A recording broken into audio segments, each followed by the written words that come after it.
Hello बच्चों, प्रश्न देखते हैं। दो छड़ें जिनका अनुप्रस्थ काट क्षेत्र समान है एक दूसरे से सटाकर रखी गई है। इनकी लंबाई क्रमशः L1 L2 है। ऊष्मीय चालकता K1 व K2 है। सिद्ध कीजिए कि स्थायी अवस्था में छड़ों के सिरों का तापांतर का अनुपात K2 L1 बटा K1 L2 होगा। तो बच्चों, मुख्य अवधारणा जो है हमारे पास, मुख्य अवधारणा क्या हो जाएगी? श्रेणी क्रम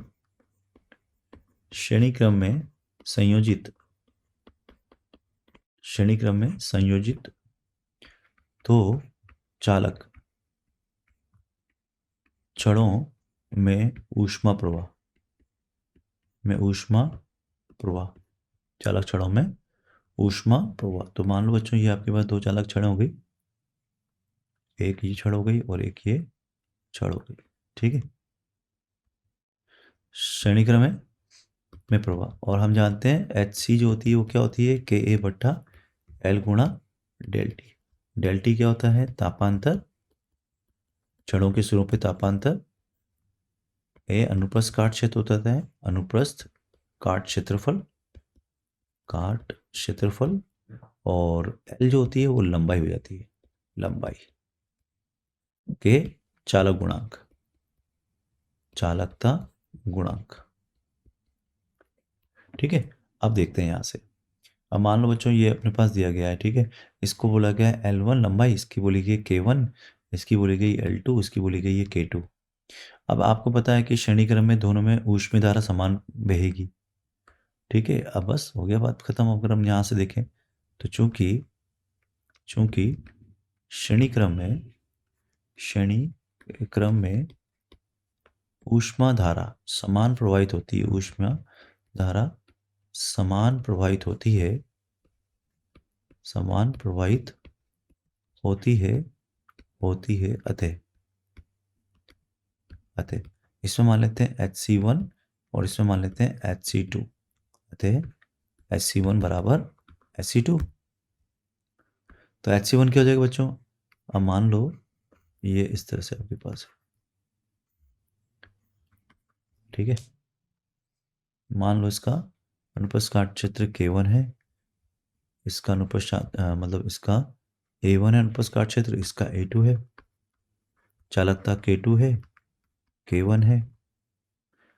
ठीक है, और इसके सिरों पे तापांतर डेल टी है, उसके सिरों पर तापांतर डेल टी 2 है।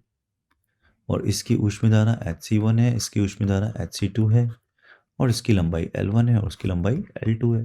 तो हम बोल सकते हैं Hc1 क्या हो जाएगा? K1 L1 upon A1 into del T 1। और Hc2 क्या हो जाएगा? K2 A2 बटा L2 इंटू डेल टी 2। अब चूंकि ये A1 है बच्चों, ना गड़बड़ करिए अपने यहाँ पे। अब चूंकि हम ये जानते हैं कि दोनों श्रेणी क्रम में है, अगर श्रेणी क्रम में तो क्या होगा? Hc1 बराबर Hc2। ठीक है, और हमसे पूछा ये जा रहा है कि छड़ के सिरों के तापांतर जो होंगे वो K2 बटा, है ना। अब यहाँ पे हमको अनुप्रस्थ काट क्षेत्र समान दिया है, तो हम क्या लिखेंगे बच्चों? चूंकि A1 बराबर A2 ये हमें दिया गया है प्रश्न में। ठीक है, अब बराबर कर दो, तो ये हो गया K1 A1 upon L1 del T 1 बराबर K2 A2 बटा L2 गुणा डेल टी 2। तो देखो, A1 से A2 तो कट जाएगा, है ना।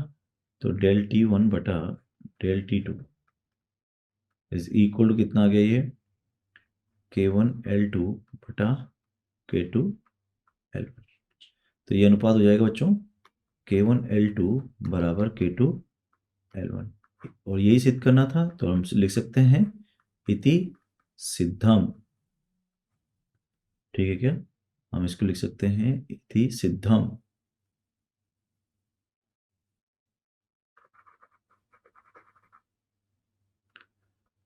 तो ये हमने सिद्ध कर दिया है, तो हम यहाँ लिखेंगे इति सिद्धम। मैं आशा करता हूँ आपको समझ में आया होगा। धन्यवाद।